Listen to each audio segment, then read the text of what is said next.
MP board कक्षा 10वीं वाले सभी विद्यार्थियों का यहाँ पर हिंदी विषय का क्वेश्चन पेपर है। अगर आप इस क्वेश्चन पेपर को ध्यान से देखते हैं और पढ़ते हैं तो 100% मैं आपको बताता हूँ कि पेपर तो आप दूंगा, लेकिन डिपेंड आप पर ये कर रहा है कि प्यारे विद्यार्थियों, क्या आप वाकई क्वेश्चन पेपर को ध्यान से देख रहे हैं, क्या वाकई इन प्रश्नों को याद कर रहे हैं।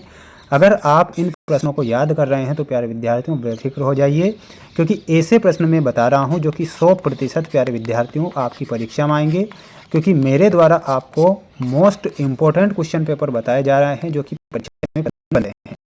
ये देख सकते हैं आप आपकी स्क्रीन के सामने पूरा का पूरा क्वेश्चन पेपर जो आपकी परीक्षा में पूछा जाएगा। सबसे पहले मैं आपको यहाँ पर सही विकल्प का चयन कर लिखिए वाले क्वेश्चन बताऊंगा, जिसमें पहला प्रश्न दिया गया है, उद्धव ने गोपियों को किसका संदेश दिया था। प्रश्न आपसे पूछा गया है प्यारे विद्यार्थियों, उद्धव के द्वारा जो गोपियों को संदेश दिया गया था वो दिया गया था योग का संदेश। तो इसमें आप क्या लिखेंगे, योग करेक्ट उत्तर के रूप में लिखेंगे, जो कि हमारा सही होगा। चैनल पर अगर आप नए जुड़े हैं तो चैनल को सब्सक्राइब जरूर करके रखें, क्योंकि ऐसे प्रश्न पत्र बता रहा हूं जो कि परीक्षा में आएंगे। प्यारे विद्यार्थियों एक बार विश्वास जरूर कीजिएगा, है ना। जुगुप्सा किस रस का स्थायी भाव है। तो जुगुप्सा जो है विभत्स रस का स्थायी भाव है, और विभत्स यानी कि घृणा, है ना, घृणा भी जिसे हम कह सकते हैं। तो ये आपको करेक्ट ध्यान रखना है। सीता के विवाह की स्वयंवर में शर्त रखी गई थी। तो इसमें आपको लिखना है शिव धनुष को तोड़ने की सीता के विवाह में शर्त रखी गई थी। तो ये आपका करेक्ट आंसर हो जाएगा। सभी बच्चे अच्छे से पढ़ेंगे। आप वीडियो को लाइक करो या ना करो, सिर्फ आप इतना जरूर ध्यान रखो कि आपको सिर्फ प्रश्न पत्रों को याद करना है, जिससे कि आप अपनी परीक्षा में अच्छे नंबर ला सकें। वह अच्छा खेला परंतु हार गया, ये किस प्रकार का वाक्य है। तो इस प्रकार के क्वेश्चन आएंगे तो इसमें आपको लिखना है ये एक संयुक्त वाक्य है, वह अच्छा खेला परंतु हार गया। एकांकी में कितने अंक होते हैं, प्रश्न आपसे पूछा गया है। तो इसमें आपको लिखना है एकांकी में 1 अंक होता है। तो इसमें आपको 1 अंक लिखना है।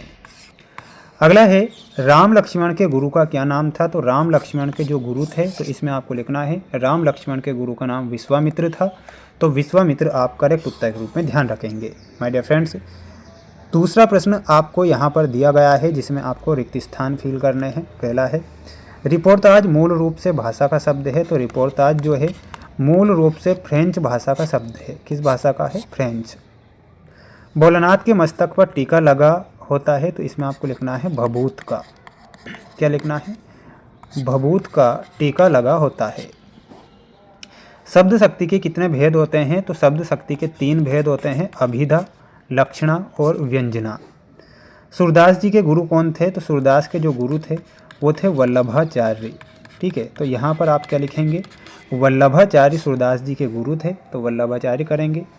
छायावाद का प्रारंभ सन से माना गया है। तो इसमें आपको लिखना है छायावाद का प्रारंभ 1920 से छायावाद का प्रारंभ माना गया है। तो 1920 करेक्ट करेंगे। माय डियर फ्रेंड्स, वीडियो को लाइक जरूर करें। अगर आपको हमारी मेहनत अच्छी लगती है तो चैनल को सब्सक्राइब भी करके रख लेना।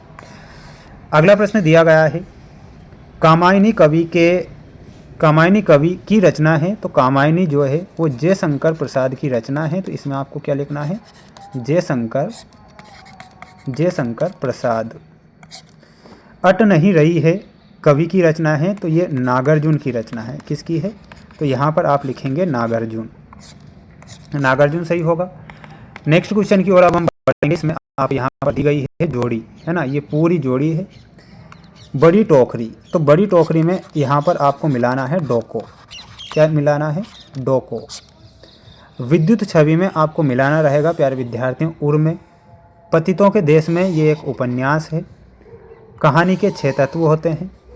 एक वर्ण की आवृत्ति हो रही है, अनुप्रास अलंकार। दोहा एक मात्रिक छंद है। तो इसमें आपको मिलाना है मात्रिक से।